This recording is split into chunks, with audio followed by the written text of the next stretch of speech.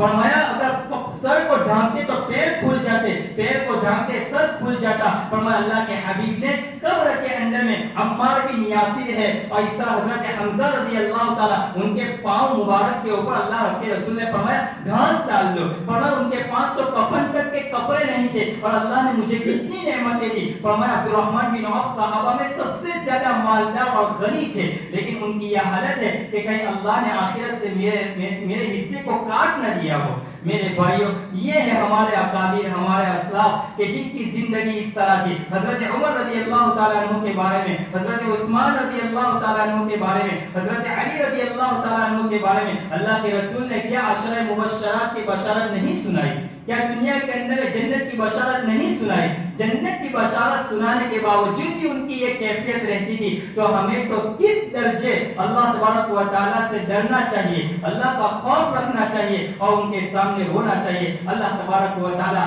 ہمیں ایسا جسم اور ہمیں ایسی آنکھیں بنائے دے، ہماری آنکھوں کو ایسی آنکھیں بنائے دے کہ ہم ان کی تنہائیوں ان کے سامنے آنسو بہانے والی بن جائے۔ ایسا جسم اللہ ہمیں ہمارے جسم کو بنا دے کہ جو اللہ کے سامنے اس کی عبادت میں تھکنے والے بن جائے۔ اللہ تبارک و تعالیٰ مجھے اور آپ کو ان کہیں سنی باتوں کے اوپر عمل کرنے والا بنائے۔ وآخر دعوانا الحمدللہ رب العالمین۔ بسم اللہ الرحمن الرحیم۔ اللهم صل على سيدنا محمد وعلى ال سيدنا محمد وبارك وسلم۔ اللهم صل على سيدنا محمد صلاة تنجينا بها من جميع الاهوال والآفات وتقضي لنا بها جميع الحاجات وتطهرنا بها من جميع السيئات وترفعنا بها عندك على الدرجات وتبلغنا بها اقصى الغايات من جميع الخيرات في الحياة وبعد الممات انك على كل شيء قدير۔ اللهم انك عفو كريم تحب العفو فاعف عنا يا كريم۔ اللهم إنا نسألك الهدى والتقى والعفاف والغنى۔ اللهم حبب إلينا الإيمان وزينه في قلوبنا وكره إلينا الكفر والفسوق والعصيان واجعله من الراشدين۔ یا اللہ ہمارے گناہوں کو معاف فرما، خطاؤں سے درگزر فرما، سیئات کو حسنات سے مبدل فرما۔ اللہ اس پورے مجمع کے اوپر ایک نظر ڈال دیجئے، سب کی کامل مکمل مغفرت فرما۔ یا اللہ سب کی کامل مکمل مغفرت فرما، سب کو اپنا بنا لے اللہ، سب کو اپنا بنا لے اللہ، تو ہمارا بن جا اور ہمیں اپنا بنا لیجئے اللہ۔ آپ ہم سے راضی ہو جائیے اور ہمیں آپ سے راضی کر دیجئے اللہ۔ ہماری ہر ضرورتوں کو آپ پوری فرما دیجئے، ہمارے ہر مشکلوں کو آپ آسان فرما دیجئے، ہماری تمام مشکلوں کو آپ ختم کر دیجئے۔ آپ ہمیں اپنا قرب خاص نصیب فرما اللہ، اپنا قرب خاص نصیب فرما، اپنی معیت نصیب فرما اللہ، اپنی معیت نصیب فرما۔ ہم تیری نعمتوں کے محتاج ہے، ہم ضرورت مند ہے، ہم حاجت مند ہے اللہ، ہم تیری ایک ایک نعمت کے محتاج ہے۔ پیارے اللہ ہمیں اپنی نعمتوں سے محروم نہ فرما اللہ، ہمیں اپنی نعمتوں سے محروم نہ فرما اللہ۔ ہم ناشکر ہیں، ہم گنہگار ہیں، خطا کار ہے، سیاہ کار ہے، مجرم ہے، رات کے اندھیری میں گناہ کیے ہیں، دین کے اجالوں میں گناہ کیے ہیں، جلوتوں میں گناہ کیے ہیں، خلوتوں میں گناہ کیے ہیں۔ تیری نہ سننے والی آنکھوں نے ہمارے گناہوں کو دیکھا ہے۔ رب کریم آپ ہمارے گناہوں کو معاف فرما دیجئے اللہ، ہم اپنے گناہوں کا بوجھ لے کر حاضر ہوئے ہیں، آپ ہمیں معاف فرما دیجئے، عفو درگزر کا معاملہ فرما دیجئے اللہ۔ امت کے اوپر رحم و کرم کا معاملہ فرما دیجئے، امت کو تیرے نبی کے دین سے وابستہ فرمائیے، مسجد سے وابستہ فرما دیجئے، قرآن و حدیث سے وابستہ فرمائیے اللہ۔ امت کو قرآن و حدیث سے جوڑ دیجئے، امت کو اعمال والے کام سے جوڑ دیجئے اے پیارے اللہ، نیک اعمال سے جوڑ دیجئے، ہم سب کو نیک بنا، متقی بنا، پرہیزگار بنا اللہ، قابلیت اور قبولیت عطا فرما، دین کا داعی اور دین کا شیدائی بنا اے پیارے اللہ۔ ہمیں تیرے دین کی اشاعت کے لیے قبول فرما لیجئے، تیرے دین کی اشاعت کے لیے قبول فرما لیجئے، تیرے دین کے لیے مر مٹنے والے بنا لیجئے، تیرے دین کے لیے قبول فرما لیجئے اللہ۔ احیاء سنت کے لیے قبول فرما لیجئے اللہ، احیاء دین کے لیے قبول فرما لیجئے پیارے اللہ۔ ہمیں عظمت رسول نصیب فرما، محبت رسول عطا فرما اللہ، محبت رسول عطا فرما، عظمت رسول عطا فرما، اطاعت رسول نصیب فرما اے پیارے اللہ۔ قرآن سے عشق عطا فرما، قرآن سے محبت عطا فرما اے اللہ۔ غزہ اور فلسطین کے مظلومین کے اوپر رحم و کرم کا معاملہ فرما اے اللہ، ان کے اوپر رحم و کرم کا معاملہ فرما، ان کی ضروریات کو اپنے خزانہ غیب سے پوری فرما میرے اللہ۔ وہ گھاس اور پتیاں کھا کر اپنی زندگی بسر کر رہے ہیں اے اللہ، ہم تیری نعمتیں کھا کر اے اللہ ہم تیری ناشکری کر رہے ہیں، تیرے بندے تیرے اس سے اللہ ایسی غذائیں کھا کر بھی تیرا شکر ادا کر رہے ہیں۔ اے پیارے اللہ ان کے اوپر اپنی نعمتوں کے خزانوں کو کھول دیجئے، ہر طرف سے اللہ امن و امان پیدا فرما دیجئے، فتوحات کے دروازوں کو کھول دیجئے، میرے اللہ مزید غم بنانے سے بچا دیجئے، اللہ مزید ان کے اوپر غم ہونے سے انہیں بچا دیجئے، اللہ ان کے اوپر ہونے والے ظلم کو ختم کر دیجئے، ان ظالمین کو اپنی پکڑ میں لے لیجئے۔ رب کریم اللہ بوڑھی بوڑھی عورتیں ہیں جو اپنی زندگی کے دہانے پر پہنچ چکی ہے، اللہ وہ روزے رکھ رہے ہیں، میرے مالک وہ پتے کھا کر افطاری کر رہے ہیں، پانی تک نہیں ہے ان کے پاس، اللہ غسل کرنے کے لیے پانی نہیں ہے، رہنے کے لیے مکان نہیں ہے، لیکن پھر بھی وہ تیری اطاعت کر رہے ہیں، تیرے سامنے کوئی شکوہ شکایت نہیں کر رہے ہیں، اللہ وہ چھپر پاڑ کر اللہ آسمان سے بارش بھی ہو رہی ہے، اسی بارش میں وہ رہ رہے ہیں۔ رب کریم ان کی ہر ضرورتوں کو پوری فرما دیجئے، اللہ امن و امان پیدا فرما دیجئے، اللہ ان کے اجڑے ہوئے گھروں کو دوبارہ بسا دیجئے، ان اجڑے ہوئے گھروں کو دوبارہ بسا دیجئے، اللہ ان ظالموں کو پکڑ لیجئے، اپنی لپیٹ میں لے لیجئے، اپنی پاک زمین کو ان کے ناپاک وجود سے اللہ پاک کر دیجئے، اللہ ان کے اوپر اپنے عذاب کا کوڑا برسا دیجئے، اپنا عذاب کا کوڑا برسا دیجئے۔ میرے پیارے اللہ یہ تیرے نبی کے باغی ہے، اسلام کے باغی ہے، اللہ قرآن کریم میں آپ نے فرمایا لا تتخذوا اليهود والنصارى، تم یہود اور نصارہ کو دوست نہ بناؤ، یہ تو اپنے پاس کے پاس دوست ہے، وہ تمہارے دوست نہیں ہو سکتے۔ میرے اللہ آپ نے قرآن میں ان کی خباثت کو ذکر کیا ہے، کتنی مکار قوم ہے، اے اللہ یہ تیرے نبی کے دین کو مٹانے کے پیچھے پڑے ہوئے ہیں، اللہ بیت المقدس کو گرانے کے پیچھے یہ اپنی ایڑی چوٹی کا زور لگا رہے ہیں، ان کے مکر و فریب کو ختم کر دیجئے، ان کے مکر کو ملیہ میٹ کر دیجئے، ان کی پروپیگنڈا کو اللہ خاک میں ملا دیجئے، ہمارے اس ملک میں بھی امن و امان پیدا فرما دیجئے، اللہ قرآن کی تعلیم کو زندہ فرما، قرآن کی تعلیم کو زندہ فرما، اے اللہ ہمیں مرد دم تک شریعت و سنت کے مطابق زندگی گزارنے والے بنا دیجئے، تمام مرحومین کی مغفرت فرما، اللہ ہمیں ہر بری موت سے حفاظت فرما، اللہ تیرے جتنے بندے رزق کی تلاش میں ہے سب کو حلال طیب پاکیزہ رزق عطا فرما، جو بے گھر ہیں انہیں گھر عطا فرما، جو بے اولاد ہیں انہیں اولاد عطا فرما، جو بے جوڑا ہے اللہ نیک صالح جوڑا عفیفہ پاک دامن جوڑا نصیب فرما دیجئے، اے اللہ ہم سے راضی ہو جائیے اور ہمیں رضا والی زندگی نصیب فرما، اس مجمع کی ساری حاجات اور ضروریات اور تمناؤں کو پوری فرما دیجئے، سب سے راضی ہو جائیے اللہ، سب سے راضی ہو جائیے، ہماری دعاؤں کو محض اپنے فضل و کرم سے جناب محمد رسول اللہ صلی اللہ علیہ وسلم کے صدقے طفیل میں قبول فرما، وصلی اللہ تعالی علی خیر خلقی محمد وعلی آلہ واصحابہ اجمعین برحمتک یا رحمت